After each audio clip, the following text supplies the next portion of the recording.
बहादुर आत्माओं, horror histories के एक और एपिसोड में आपका स्वागत है। आज रात हम लंबे समय से भूले हुए एक घर की गहराइयों में उतरेंगे, जहां अतीत की भयावहता की गूंज अभी भी सुनाई देती है। हमसे जुड़ें, क्योंकि हम इन दीवारों पर कब्जे और निराशा की भयावह कहानी को उजागर करते हैं।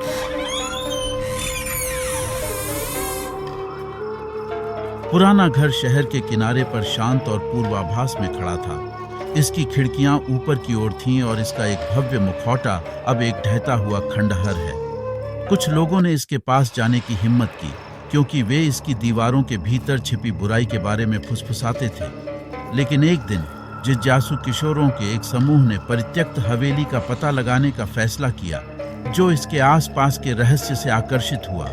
शहरवासियों की चेतावनियों को नजरअंदाज करते हुए उन्होंने चरमराते दरवाजे को धक्का दिया और परे अंधेरे में चले गए। जब वे धूल भरे हॉल में घूम रहे थे, उनकी फ्लैशलाइटें उखड़ते वॉलपेपर पर लंबी छाया डाल रही थीं, तो उन्हें अपने ऊपर बेचैनी का भाव महसूस हुआ। दीवारों से अजीब सी फुसफुसाहटें गूंजने लगीं और हवा में अप्राकृतिक ठंडक घुल गई। अचानक किशोरों में से एक, एमिली नाम की एक लड़की, एक झूठी दीवार के पीछे छिपे हुए कमरे में पहुंच गई। अंदर उसे फटे हुए चमड़े में बंधी एक धूल भरी पुरानी किताब मिली, जिसके पन्ने रहस्यमय प्रतीकों और निषिद्ध मंत्रों से भरे हुए थे।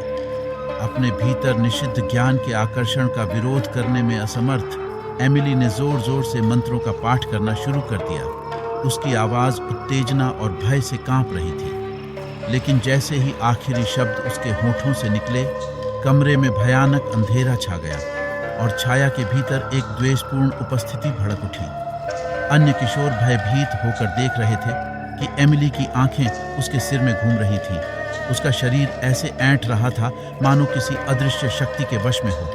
उसकी आवाज में कंठ का स्वर था।